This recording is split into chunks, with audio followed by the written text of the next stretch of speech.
انہوں نے سپاہی کا نام بھی بتایا۔ سالار نے یہ مسئلہ سوڈان کے حکمران کے آگے رکھا۔ اس نے صلیبی مشیروں کو بتایا۔ ان صلیبیوں نے مشورہ دیا کہ خاموش ہو جاؤ، مسلمانوں پر فوج کشی کی حماقت نہ کر بیٹھنا، انہیں کسی اچھے طریقے سے دوست بنانے کی کوشش کرو، زیادہ سے زیادہ یہ کارروائی کرو کہ اس سپاہی کو خفیہ طریقے سے قتل کرا دو تاکہ مسلمانوں کو پتہ چل جائے کہ ہمارے ہاتھ ہر جگہ پہنچ سکتے ہیں۔ اگر اسحاق تمہاری شرط تسلیم نہیں کرتا تو کسی اور سوڈانی مسلمان قیدی کو قائل کرو، اسحاق پر تشدد جاری رکھو۔ اسحاق کو ایک بار پھر تشدد کے شکنجے میں جکڑ لیا گیا۔ اب تو سالار اس سے اپنے کمانڈر کے قتل کا انتقام بھی لینا چاہتا تھا۔ اسے اتنی درندگی کا تختہ مشق بنا دیا گیا جتنا انسانی تصور سے باہر تھا۔ رات کے وقت وہ بے ہوش ہو گیا اور اسے کوٹھڑی میں پھینک دیا گیا۔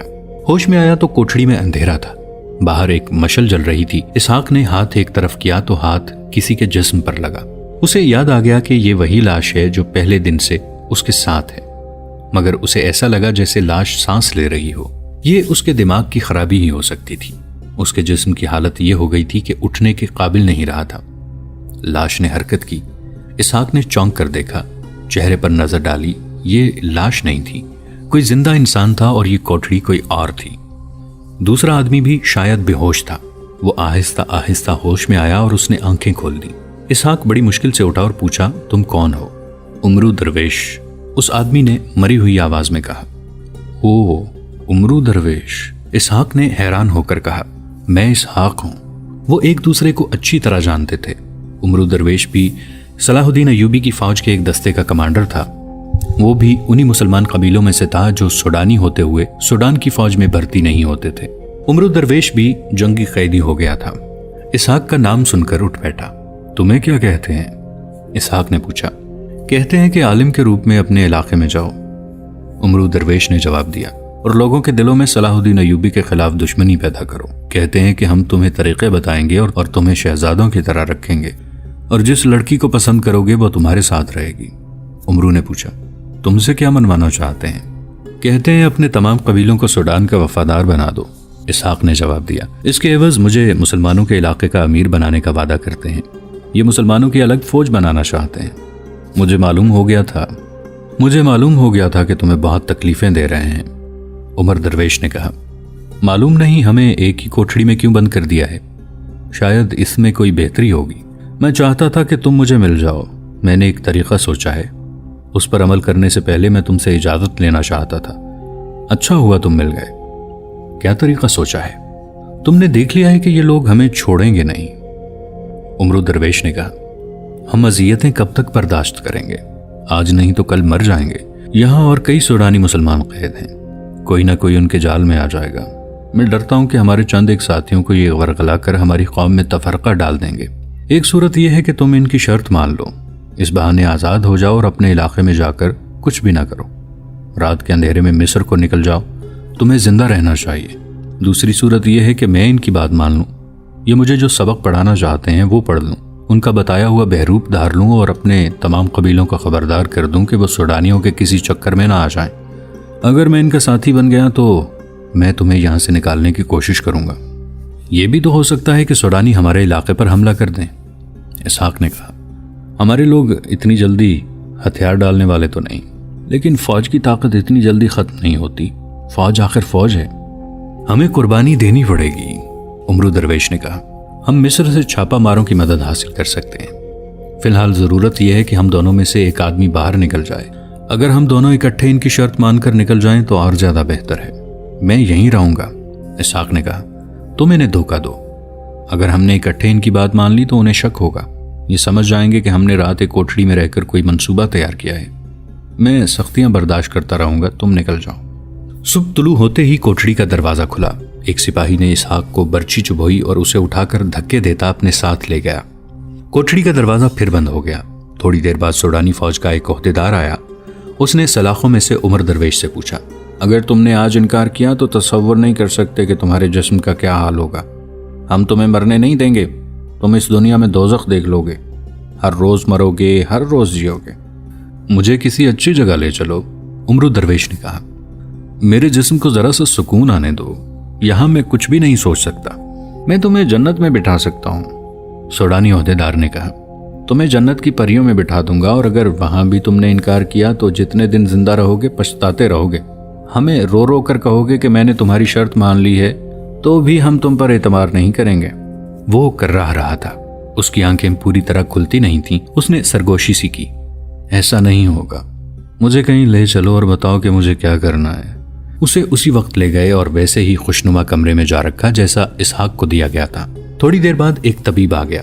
اس نے اس کے جسم کا معائنہ کر کے اسے دوائیں پلائیں، اسے اعلیٰ قسم کا کھانا کھلایا گیا۔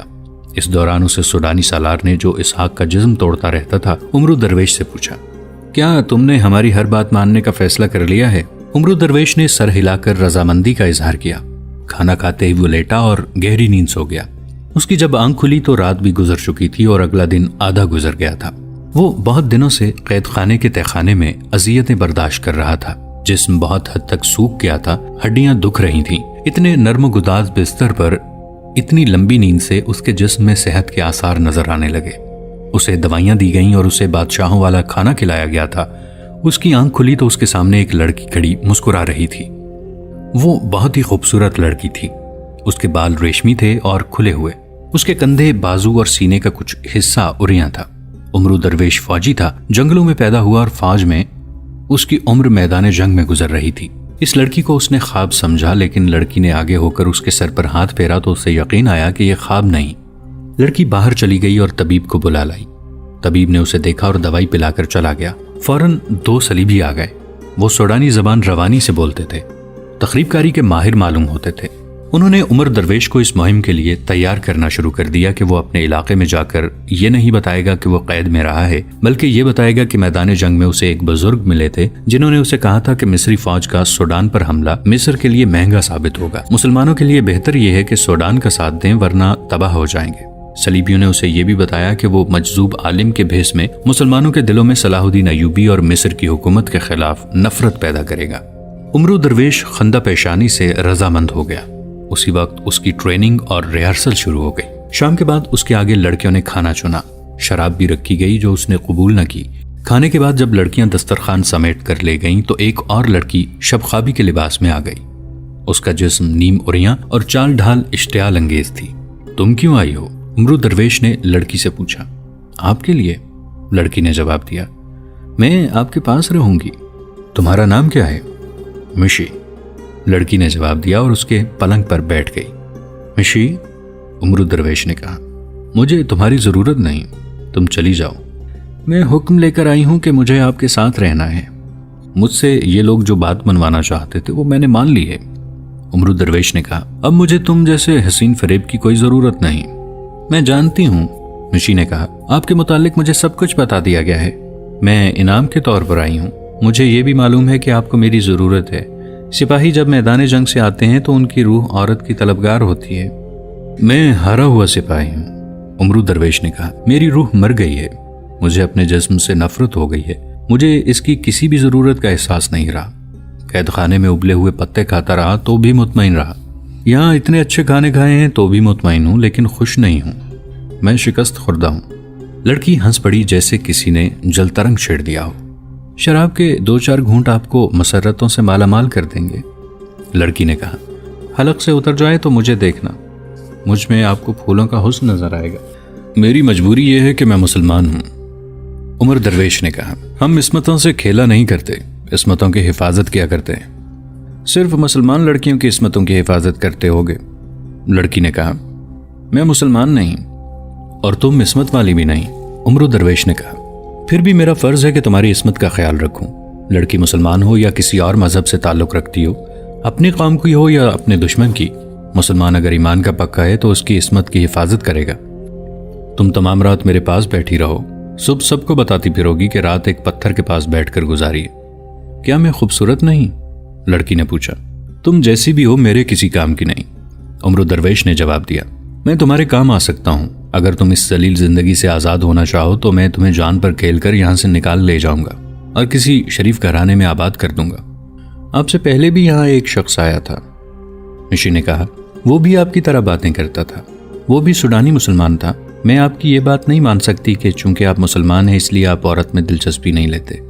میں نے مصر کے کئی مسلمان دیکھے ہیں، وہ عورت کو دیکھ کر بھوکے درندے بن جاتے ہیں، میں 3 ایسے مسلمان بتا سکتا جنہیں میں نے اور شراب کی سراہی نے غدار بنایا ہے۔ وہ کیسے مسلمان ہیں؟ وہ ایمان فروش ہیں۔ عمرو درویش نے کہا، تم باتیں کر رہی ہو تو میں تمہارے چہرے پر اور تمہاری آنکھوں میں تمہاری ماں اور تمہارے باپ کی جھلک دیکھنے کی کوشش کر رہا ہوں۔ وہ کہاں ہیں؟ زندہ ہیں؟ معلوم نہیں، مشی نے کہا۔ آپ سے پہلے جو یہاں آیا تھا اس نے بھی یہی پوچھا تھا کہ تمہارے ماں باپ زندہ ہیں یا مر گئے ہیں۔ وہ اسحاق کی بات کر رہی تھی۔ اسحاق کو جب اس کمرے میں لایا گیا تھا تو اسی لڑکی کو اس کے کمرے میں بھیجا گیا تھا۔ اس نے عمرو درویش سے کہا، اس سوڈانی مسلمان نے مجھ سے میرے ماں باپ کے متعلق پوچھ کر مجھے پریشان کر دیا تھا۔ ایسا سوال مجھ سے کبھی کسی نے نہیں پوچھا تھا۔ وہ پہلا آدمی تھا جس نے پوچھا تو میں رات بھر سوچتی رہی کہ میرے ماں باپ کون تھے اور کیسے تھے ضرور، مجھے کچھ یاد آتا تھا اور ذہن کے اندھیرے میں غائب ہو جاتا تھا۔ میں نے اپنے آپ کو ان کی یاد سے دور رکھنے کی کوشش شروع کر دی مگر میں کامیاب نہیں ہو سکی۔ آج آپ نے ان کی پھر یاد تازہ کر دی ہے۔ میں جب محسوس ہی نہیں کرتی تھی کہ میرے ماں باپ بھی ہوں گے تو میں خوش رہتی تھی۔ آپ سے پہلے آنے والے سوڈانی مسلمان نے میرے اندر ایسے جذبات بیدار کر دیے ہیں کہ میری خوشی پر اب اداسی کا سیب سوار رہنے لگا ہے۔ تمہارا کوئی بھائی بھی نہیں تھا؟ کچھ بھی یاد نہیں، لڑکی نے کہا۔ میں خون کے رشتوں کو سمجھتی ہی نہیں کہ کیا ہوتے ہیں۔ تمہیں نیند آ رہی ہو تو سو جاؤ، عمرو درویش نے کہا۔ آپ کو نیند آ رہی ہو تو میں خاموش ہو جاتی ہوں، لڑکی نے کہا۔ جی چاہتا ہے کہ آپ میرے ساتھ باتیں کرتے رہیں۔ مجھے آپ جیسے آدمی اچھے لگتے ہیں۔ میں جس آدمی کے ساتھ کچھ وقت گزرتی ہوں اس سے مجھے نفرت ہو جاتی ہے، مجھے مسکرانا پڑتا ہے۔ وہ سوڈانی مسلمان جو آپ سے پہلے یہاں آیا تھا مجھے ساری عمر یاد رہے گا، جسے اس کمرے میں لایا گیا تھا۔ آپ دوسرے آدمی ہیں جس کی میں ہمیشہ قدر کروں گی۔ آپ نے میرے اندر روح اور جذبات کو بیدار کر دیا ہے۔ آپ مجھے شاید روح کی نظروں سے دیکھ رہے ہیں، دوسرے مجھے جسم کی بھوکی نظروں سے دیکھتے ہیں۔ میں تمہیں آبرو باختہ لڑکی سمجھتا تھا لیکن تم عقل اور فراست کی باتیں کرتی ہو، عمرو درویش نے کہا۔ میں حسین اور میٹھا زہر ہوں، لڑکی نے کہا۔ پتھروں کو موم کرنے کی مجھے تربیت دی گئی ہے۔ میں کوئی سیدھی سادھی لڑکی نہیں۔ جابر حکمران کی تلوار اپنے قدموں میں رکھوا سکتی ہوں اور عالموں کے منہ پھیر سکتی ہوں، مگر اپنے آپ کو وہ موم سمجھنے لگی ہوں جو ذرا سی حرارت سے پگھل جاتا ہے، کسی پتھر کو پگھلا نہیں سکتا۔ یہ میری باتوں کا اثر نہیں، عمرو درویش نے کہا۔ یہ میرے ایمان کی حرارت ہے جس نے تمہیں پگھلا دیا ہے۔ میں نے تمہارے اندر خون کے رشتے بیدار کر دیے ہیں۔ تم انسان ہو، تم کسی کی بیٹی ہو، کسی کی بہن ہو، تم کسی قوم کی آبرو ہو۔ میں تمہیں ہر رنگ میں دیکھ رہا ہوں۔ رات گزرتی جا رہی تھی، نیند کا خمار اور عمرو درویش کی باتیں لڑکی پر غالب آتی جا رہی تھیں۔ نیند سے اس کی آنکھیں بند ہونے لگیں۔ وہ پلنگ کی پائنتی بیٹھی ہوئی تھی، وہیں لڑک گئی۔ اس کی جب آنکھ کھلی تو اس نے اپنے آپ کو پلنگ پر اور عمرو درویش کو فرش پر سوتے دیکھا۔ اس نے عمرو درویش کو جگایا نہیں، اسے دیکھتی رہی۔ اس کے سینے میں ہلچل بپا ہو گئی۔ اس نے اپنے گالوں پر اپنے آنسوؤں کی نمی محسوس کی اور حیران ہوئی کہ اس کے جسم میں آنسو بھی ہیں۔ اس کے آنسو کبھی نہیں نکلے تھے۔ اس نے عمرو درویش کے پاس دوزانو ہو کر اس کا ہاتھ اٹھایا اور آنکھوں سے لگایا۔ عمرو درویش کی آنکھ کھل گئی۔ لڑکی کے ہونٹوں پر مسکراہٹ نہ آئی۔ اس نے اسے یہ بھی نہ کہا کہ تمہیں فرش پر نہیں سونا چاہیے تھا۔ وہ خاموشی سے باہر نکل گئی۔ واپس آئی تو اس کے ہاتھ میں پانی تھا جس سے عمرو درویش نے وضو کیا اور نماز پڑھنے لگا۔ لڑکی کمرے سے چلی گئی۔ ناشتے کے بعد سوڈانی سالار 2 صلیبیوں کے ساتھ آ گیا۔ میری ایک بات غور سے سننے، عمرو درویش نے سالار سے کہا۔ مجھے کسی بھی وقت اسحاق کی ضرورت محسوس ہو سکتی ہے۔ آپ اسے پریشان کرنا چھوڑ دیں، اسے کسی کھلی اور آرام دہ کوٹھڑی میں رکھیں، اسے تہخانے سے نکال کر اوپر لے آئیں۔ وہ میرا دوست ہے، مجھے جب اس کی ضرورت محسوس ہوئی تو میں اسے منا لوں گا، اسے دھوکہ بھی دے لوں گا۔ اگر وہ نہ مانا تو آپ اس کے ساتھ جو سلوک مناسب سمجھیں کر لیں۔ سوڈانی سالار نے کہا کہ ایسا ہی ہوگا۔ صلیبی مشیروں نے عمرو درویش کو ٹریننگ دینی شروع کر دی۔ اس نے خوبی سے نقل کی۔ انہوں نے اسے جو باتیں بتائیں وہ بھی اس نے زبانی یاد کرنی شروع کر دیں۔ 4-5 روز اس کی تربیت ہوتی رہی۔ دن کے دوران صلیبی اس کے ساتھ ہوتے تھے اور رات کو لڑکی اس کے پاس ہوتی تھی۔ یہ لڑکی اس کی مرید بن گئی تھی۔ اس کے کمرے میں جا کر وہ اپنے آپ کو پاکیزہ لڑکی سمجھنے لگتی تھی۔ 6-7ویں روز عمرو درویش ایک درویش کے روپ میں اپنے علاقے میں جانے کے لیے تیار ہو گیا۔ اسے درویشوں اور مجذوب عالموں کے کپڑے پہنائے گئے۔ مشی نے اسے کہا تھا کہ جب وہ اپنی مہم پر روانہ ہو تو اسے بھی ساتھ لیتا چلے۔ اس کی خواہش پر عمرو درویش نے سوڈانی سالار سے کہا کہ وہ اس لڑکی کو انعام کے طور پر اپنے ساتھ رکھنا چاہتا ہے۔ لڑکی اسے دے دی گئی۔ اسے مستور کرنے کے لیے لڑکی کو برقع نما لبادہ دے دیا گیا۔ 3 اونٹ دیے گئے، ایک پر عمرو درویش سوار ہوا، دوسرے پر مشی اور تیسرے پر ایک خیمہ اور کھانے پینے کا سامان لاد دیا گیا۔ سوڈانی سالار نے عمرو درویش کو 2 باتیں بتائیں، ایک یہ کہ اسحاق کو تہ خانے سے نکال کر اوپر کھلے کمرے میں بھجوا دیا گیا ہے، اور دوسرے یہ کہ مسلمانوں کے علاقے میں اپنے آدمی موجود ہیں جو اسے خود ہی ملیں گے اور اس کی مدد کریں گے۔ عمرو درویش مشی کو ساتھ لے کر ایک خطرناک مہم پر روانہ ہو گیا۔ سوڈانی سالار اس کے روانہ ہوتے ہی اپنے کمرے میں گیا۔ وہاں 6 آدمی بیٹھے ہوئے تھے۔ وہ سب سوڈانی مسلمان تھے اور مسلمانوں کے پہاڑی علاقے کے رہنے والے تھے۔ انہیں سوڈان کی حکومت سے بہت انعام و کرام ملتا تھا۔ اپنے علاقے میں وہ پکے مسلمان بنے رہتے تھے۔ وہ جا چکا ہے۔ سالار نے انہیں کہا، تم دوسرے راستے سے روانہ ہو جاؤ، اکیلے جانا، اپنے علاقے میں پہنچ جاؤ اور اس پر نظر رکھو۔ جہاں تمہیں شک ہو کہ یہ شخص دھوکہ دے رہا ہے، اسے ایسے طریقے سے قتل کر دو جس سے کسی کو پتہ نہ چلے۔ میں ایک اور آدمی بھیج رہا ہوں، انہیں اپنے گھروں میں رکھ لینا۔ یہ سب ایک دوسرے کے بعد روانہ ہو گئے۔ سوڈانی سالار نے 2 آدمی اور بلائے۔ وہ صرف سوڈانی تھے، مسلمان نہیں تھے۔ ان سے سالار نے کہا، ان مسلمانوں کا کوئی بھروسہ نہیں، نئے علاقے میں جا کر سب ایکا نہ کر لیں۔ یہ 6 آدمی ہمارے ہی ہیں، لیکن یہ نہ بھولنا کہ مسلمان ہیں، وہاں جا کر ان کی نیت بدل سکتی ہے۔ اگر عمرو درویش ٹھیک رہا تو تمہیں آتش گیر مادے کی ضرورت ہوگی۔ یہ ان آدمیوں نے گھروں میں چھپا رکھا ہے، تم جانتے ہو کہ اسے کب اور کہاں استعمال کرنا ہے۔ یہ دونوں بھی روانہ ہو گئے۔ وہ سپاہی جس نے اسحاق کی بیٹی اور اس کی بیوی کو بچایا اور کمانڈر کو قتل کیا تھا، اسحاق کے گھر رہتا تھا۔ جس روز عمرو درویش روانہ ہوا، اس روز سپاہی کہیں باہر گھوم پھر رہا تھا۔ ایک تیر آیا جو اس کے جسم کو چھوتا ہوا ایک درخت میں جا لگا۔ سپاہی دوڑ پڑا اور اسحاق کے گھر جا پہنچا۔ اس نے اسحاق کے باپ کو بتایا کہ اس پر کسی نے تیر چلایا ہے۔ کوئی بھی نہ سمجھ سکا کہ تیر کس نے چلایا ہے۔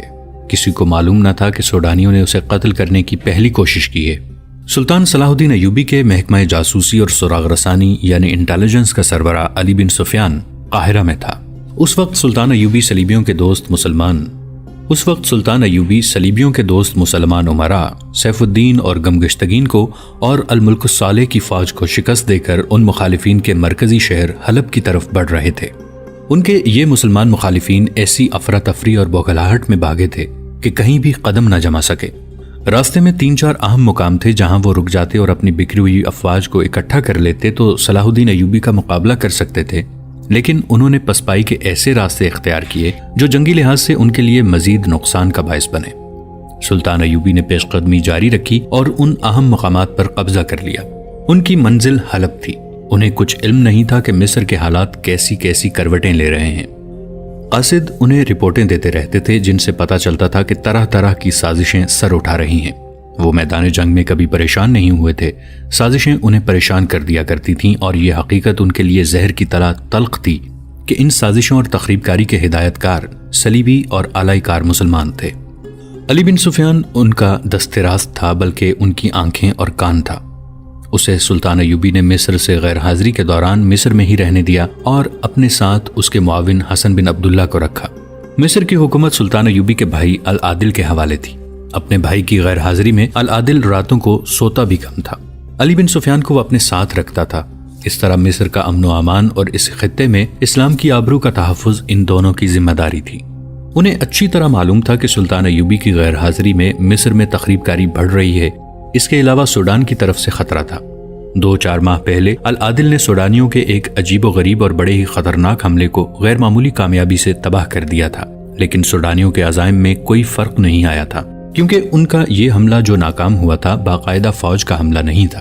سوڈان کی باقاعدہ فوج نقصان کے بغیر تیار کھڑی تھی۔ اس فوج کو صلیبی تربیت دے رہے تھے اور بعض دستوں کی کمان بھی صلیبیوں کے ہاتھ تھی۔ سوڈان کے خطرے کی پیش بندیاں یوں کی گئیں کہ سرحد پر سرحدی دستوں کی نفری میں اضافہ کر دیا گیا۔ ان کے علاوہ علی بن سفیان نے اپنے شعبے کے بے شمار آدمیوں کو سرحد پر پھیلا دیا تھا۔ یہ سب جاسوس اور مخبر تھے۔ وہ صحرائی مسافروں اور خانہ بدوشوں کے بھیس میں سرحد پر گھومتے پھرتے رہتے تھے۔ ان کا رابطہ سرحدی چوکیوں کے ساتھ تھا۔ ان چوکیوں پر ان کے لیے گھوڑے تیار رہتے تھے۔ سرحدی دستوں کے گشتی سنتری بھی ان کے ساتھ رابطہ رکھتے تھے۔ ایک انتظام اور بھی تھا۔ علی بن سفیان کے چند ایک ماہر جاسوس تاجروں کے بہروپ میں سوڈان کے ساتھ غیر قانونی تجارت کرتے تھے، جسے آج کل اسمگلنگ کہا جاتا ہے۔ انہیں مال دے کر سرحد پار کرا دی جاتی تھی۔ یہ لوگ سوڈان جا کر یہ ظاہر کرتے تھے کہ وہ مصر کے سرحدی دستوں کی آنکھوں میں دھول جھونک کر آئے ہیں۔ سوڈان میں بعض اجناس کی قلت تھی، جس میں اناج خاص طور پر قلیل تھا۔ دوستو، آج کے لیے اتنا ہی۔ اسی کہانی کی اگلی قسط کے ساتھ بہت جلد حاضر ہوں گے۔ نیچے کامنٹ سیکشن میں اپنی رائے کا اظہار ضرور کیجیے گا۔ ہمارے اس چینل کو سبسکرائب کر کے نیچے موجود بیل آئیکن کو بھی ضرور کلک کیجیے گا۔ اگلی ملاقات تک کے لیے ہمارا اور آپ کا اللہ نگہبان۔